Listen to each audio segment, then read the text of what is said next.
The name of this book, the story in the book, Lillian's Right to Vote. And this is a recognition of the Voting Rights Act of 1965. And this obviously is Lillian.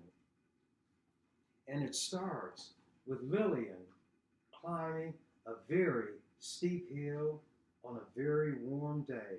The sun was shining, the sky was blue, and it was very pleasant. But as you will see, for a person Lillian's age, getting from the bottom of the hill to the top of the hill was quite a chore, and she had an opportunity to do some thinking. Why would a woman as old as you will see that Lillian is be climbing such a high hill on such a warm day? Because Lillian was going to do something very important, something that people who are black were not allowed to do during many, many years when this country was started. And as she climbed this hill, you will get an idea of what she was thinking. A very old woman stands at the bottom of a very steep hill. It's voting day. She's an American, and by God, she's going to vote. Lillian is her name.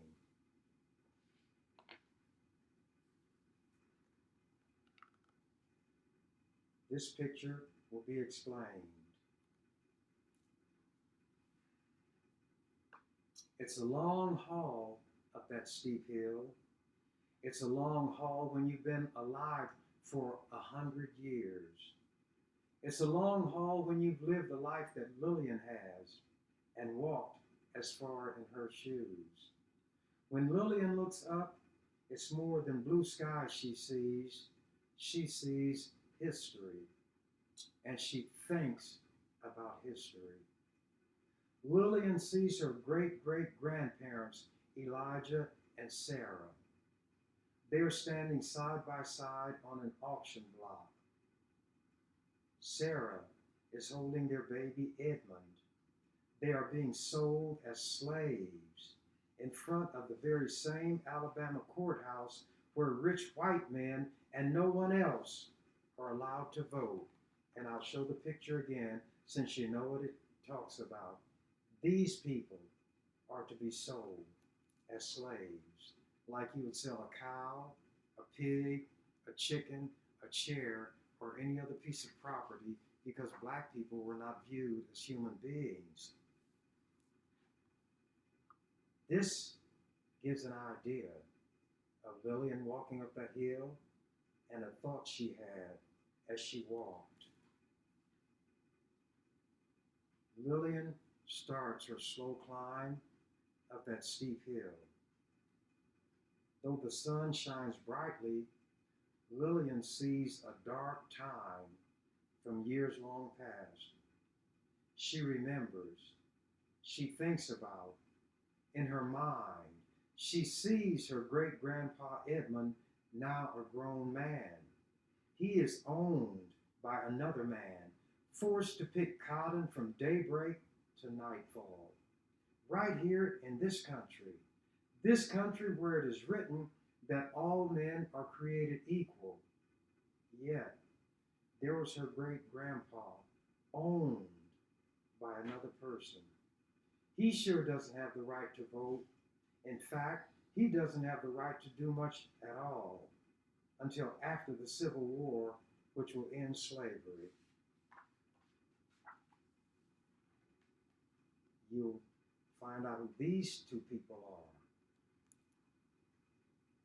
As Lillian inches up that high hill, past one neighbor's house and then the next, she sees in her mind her great-grandpa Edmund on his way to vote for the first time thanks to a law that was passed in 1870.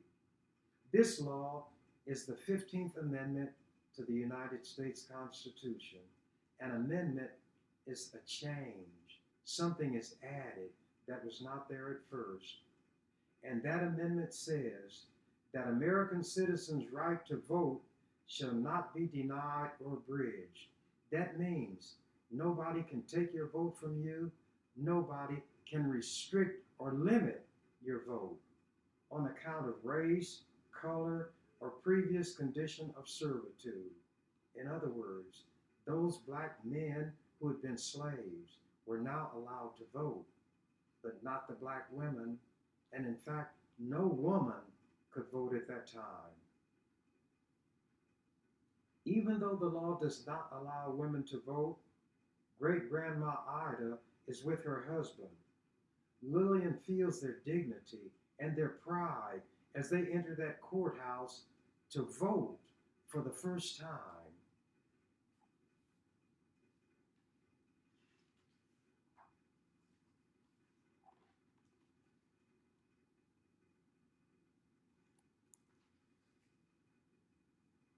But as Lillian continues and the hill gets steeper, my, but that hill is steep. She sees what happens just 20 years later, right here in Alabama, right here, just 20 years later. There's her grandpa Isaac at the courthouse, the same courthouse, being charged a poll tax to vote, a tax he does not have the money to pay. So much for that 15th Amendment, so much for Grandpa Isaac's right to vote, because since he did not have money to pay the poll tax, he could not vote. Black people were known to not have much money. So the way to stop them from voting is to say that a poll tax must be paid, but no white people had to pay that poll tax, and they continued to vote. Lillian, being 100 years old, climbing a steep hill on a day that was becoming increasingly warm, had to pause to catch her breath. And while she was pausing, she was continuing to think. She hears in her mind the voice of her Uncle Levi. He is telling about some tests that he was forced to take when he tried to vote, and about the sneer on the registrar's face when he asked, "How many bubbles are in a bar of soap?" Her uncle's lips go tight as he recalls being asked, in addition to that, "Name all 67 judges in the state of Alabama," which nobody in Alabama or anywhere else could do, not even the 67 judges themselves. But it was a way to prevent a black man from voting. And her uncle was turned away when he failed to answer those questions. He could not tell how many bubbles were in a bar of soap, nor could he name all 67 of the judges in the state of Alabama. Time passed, and things grew increasingly worse for black people who tried to vote. Lillian continued walking slowly. Those 100 years began to weigh heavily on her body as those thoughts about the past, the images in her memory, weighed heavier and heavier on her mind. As she pushes on, struggling to keep her balance, she sees a brave little girl standing next to her mother and father as they try to register to vote. The year is 1920, and the 19th Amendment has just passed, and this was a law allowing women to vote. The girl is Lillian herself, with her mama and her papa. They're being chased away by an angry mob of white people. There's Mr. Bentley the barber, and Mr. McCrory, who owns the ice cream shop, in a mob chasing her family. And all they wanted was to vote. She feels the grip, a firm grip, of her mother's hand as they run through the streets back home to escape the mob of angry white people, some of whom Lillian, as a child, knew and never expected to see them carry on in this fashion, especially when neither she nor her parents had done anything wrong, had not harmed anybody, but only wanted to do what the law allowed, and that was to vote. There was another image that filled Lillian's mind as a result of that day. Although today, climbing that hill, the birds are singing and people are smiling, Lillian sees something else in her mind. Vivid orange, brilliant red, fire. The cross burning on the lawn of her girlhood home, set aflame by the same angry mob just because her parents want to vote. This is something she will always see. And you can take a look at the expression on this 100-year-old woman's face as she remembers what she actually experienced. And these are the thoughts that kept her trudging up that steep hill on this day when the sun was growing increasingly hot and she was growing increasingly tired. Lillian stops in her tracks, unable to keep going. As she stands there, she sees herself trying to register to vote for the very first time. She sees the blank piece of paper put in front of her, and she was told she must write down a section of the U.S. Constitution, word for word, as it is being mumbled by the registrar, who likely could not read the Constitution and certainly could not write from memory any section of it. It was a test she could not pass. No one could.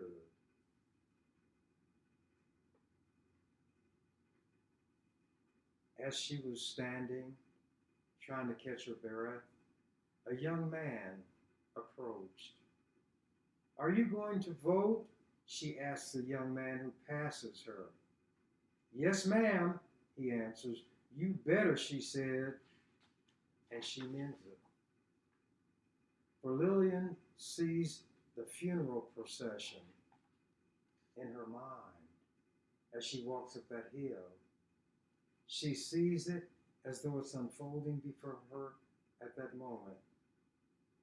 It is the funeral procession for a young man named Jimmy Lee Jackson, a 26-year-old who was shot dead by a policeman over nothing more than taking part in a peaceful protest. It is March 1965. All he had wanted was justice and the right to vote, and for that, trying to do what the Constitution of the United States said he had the right to do. He was shot dead by a white policeman. The end of her long trek up that hill is approaching. Looking up to the top of the hill, Lillian wonders how she'll ever make it. It looks so far, and she is so tired. Though her feet and legs ache with 100 years of walking, what fuels or keeps her ancient body is seeing those 600 people beginning a peaceful protest march from Selma on one side of the bridge to Montgomery on the other side in Alabama. People who, although they don't know it yet, will be stopped on the bridge in Selma by policemen with clubs and state troopers on horses. All they want is justice and the right to vote in America, where all men are created equal, supposedly. At the front is a young man who would be a future congressman, John Lewis, and his forehead carried forever the scar from where he was beaten to the ground by the police because he was on a march across a bridge trying to obtain the right to actually vote, which was a matter of law and constitution.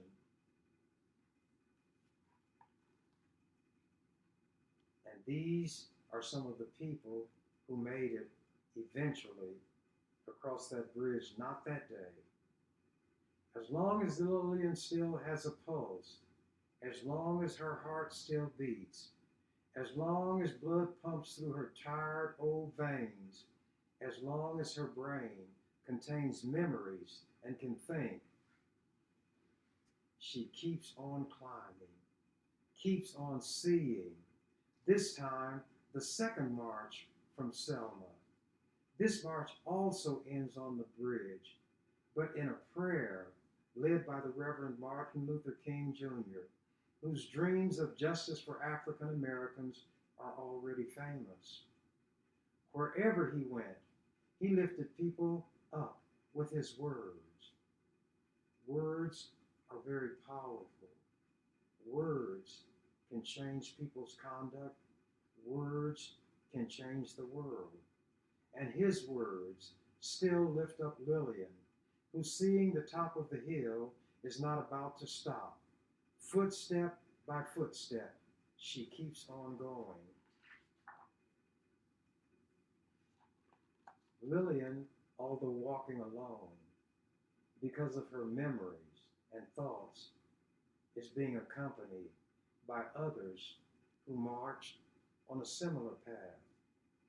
She was moving just as the marchers from Selma to Montgomery kept on going through the cold and the rain, and finally making it all the way to Montgomery on their third march. She sees them all: Martin Luther King, John Lewis, Jewish rabbis, Catholic priests, and 25,000 others. Lillian is there. She can still hear Reverend King asking how long they would have to wait for justice. She can still feel the power of his voice when he says, on that day, not long.